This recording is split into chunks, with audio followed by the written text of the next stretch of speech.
अमरावती जिल्ह्यातील अंजनगाव सुरजी तालुक्यात वनोजा बाग, चिंचोली, सातेगाव बाग, मलकापूर या शेत शिवारात मोठ्या प्रमाणात बिबट्याची धास्ती निर्माण झाली। 7 डिसेंबर रोजी संपूर्ण शेत शिवारात भीतीचे वातावरण निर्माण झाले।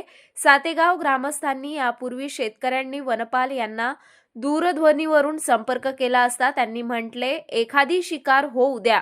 आज त्याचीच पुनरावृत्ती म्हणून वनोजा चिंचोली रस्त्यावर मोठे काळवीटची शिकार झाली।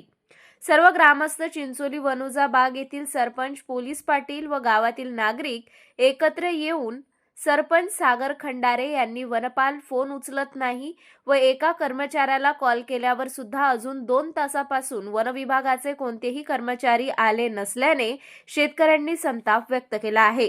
सरपंच सागर श्रीगुंड खंडारे, गाव चिंचोली बुद्रुक आणि हे चिंचोली ते वनोजा रस्ता आहे। इथं विलासभाऊ सुपाशे यांच्या शेताजवळ अशी माहिती मिळाली की इथं हरण जे आहे, हरण इथं मेलेल्या अवस्थेत आढळलं, म्हणजे अर्धवट पूर्ण खाल्लेल्या अवस्थेत आढळलेला आहे।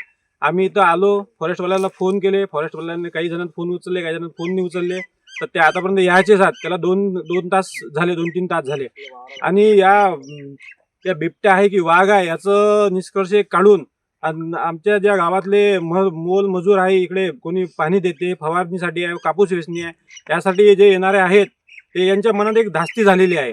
तर गेल्या 8 दिवसापासून हे गोष्टी इथं घडलेल्या आहेत। कारण की वनोजामध्ये पण झालेलं आहे आणि प्रकरण हे आज आपल्या इथं चिंचोलीमध्ये झालेलं आहे।